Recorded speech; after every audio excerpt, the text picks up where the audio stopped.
Hey, this is Hans from Request for Music, and today I want to introduce a module that will be added to the FSyn bundle for free, just as an extra effect, because that's what this module is. The name is the F Tundra. Tundra. I don't even know how to pronounce it exactly. In Dutch, we call it Tundra.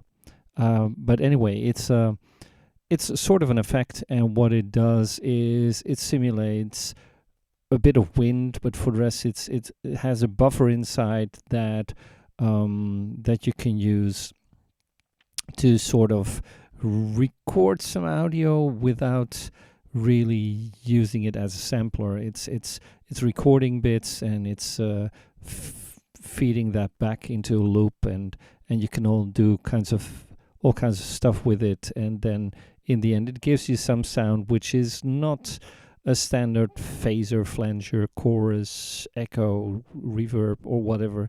It's a bit different. So yeah, just let's have a look at it. So I've got something here. I've got my Prism as sort of a basic thing, and I've taken MSEG as sort of a looper. So if I switch this on, it's going to drive the Prism in a specific tempo, so I can put that through. And normally I would take my delay out in there, and take my reverb in there to give it more atmosphere or something. But we're going to do that using the Tundra as well. So let's just take it in, and everything is still within the picture. So I'll take the loop out, and first of all, let's have a look at, I'll change the order around, because I'm going from the MSEG to the Prisma, then to the Tundra into the delay and the reverb, and I've got a randomizer to work on the many inputs that are on the Tundra. The Tundra, it has a switch to, it's normally on, like with the delay and the reverb.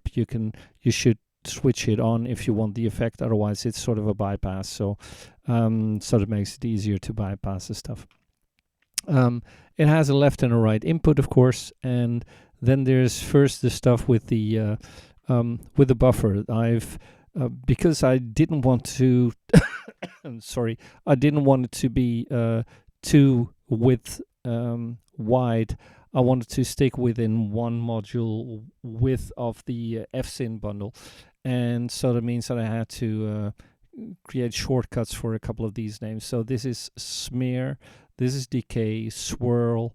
I've got here the swirl speed. I've got gravity, the gravity speed. I've got a gravity amount, wind, and snow. Well, it's not really snow, but yeah, you have to call it some, right? So smear, that's actually the amount of buffering that's going into the feedback, and the decay is the time that it takes from or that you set to have that buffer clear up, so to speak. And the swirl thing is, I wanted to sort of have the effect of those swirls that you see behind a plane or over a cold plane. If you would look at that, if the wind blows really hard, you get this swirl effect. So I wanted to try to sort of create that. And you set the swirling depth here, and you set the swirling speed here, and then you have this gravity thing where the pitch is actually changed slightly by the gravity, and there's a gravity speed and a gravity amount for that, and there's a sort of a wind sort of engine with a cutoff filter that changes the way that sounds. So if first I just take everything into good outputs and so on, so I'll go with these into the output, so it goes straight into the delay, and I'll take the output of Prism into this. So first of all, let's for instance dial up my my wind and so on to see if that works.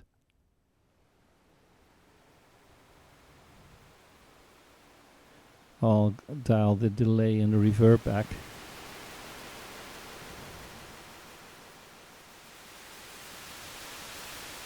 dial some of the settings back, actually, to start off with. So first of all, if I, at least you heard that the wind was already there, and I can actually mix that, and it's going to be part of the feedback loop that's inside. So first of all, let's just take this prism sound through it. So it will now jump through it, and there's not much to be heard at the moment. So actually I could just bypass it, and there will be not too much difference, maybe some volume difference, but otherwise there won't be a difference. So it's going through there now, and let's use the smear, the amount of frozen elements that it's working with, and you don't even hear something now. I have to switch or take my decay off, and now you'll hear that it is actually buffering, and it's giving you some sort of delay kind of thing.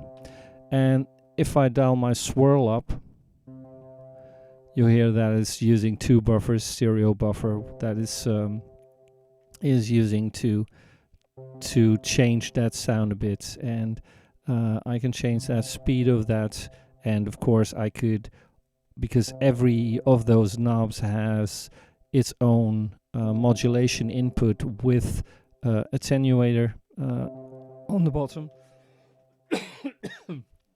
So I could now, for instance, take gravity on, and gravity speed and gravity amount,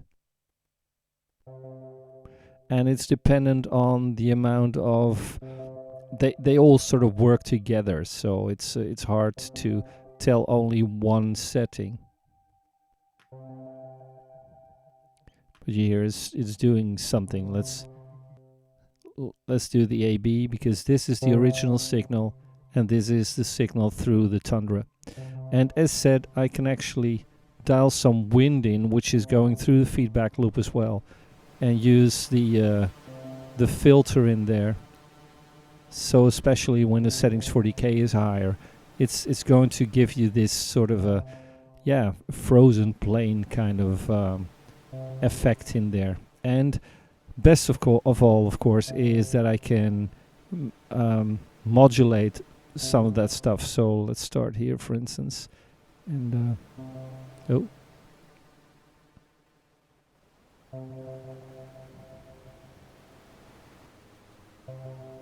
and maybe the density as well, or the decay, sorry.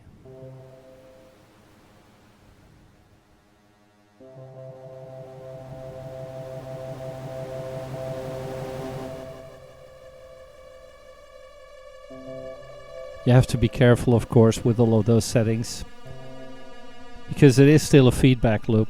So but you can, and obviously I can change the dry wet settings here to dial that back a bit. But so in itself it has some kind of effects that it can create on that sound.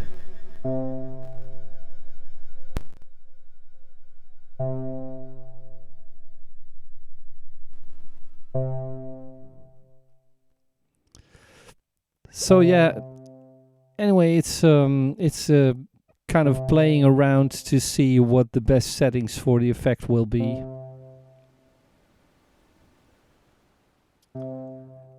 And it's going to be added to the F bundle within days, probably. Danny is still here with us, so he'll probably pick it up as soon as possible. So you will find it in your F bundle later on. So I hope it's nice enough to just play around with, and it was nice creating it anyway. So I'll probably see you in the next video. Cheers. Bye bye.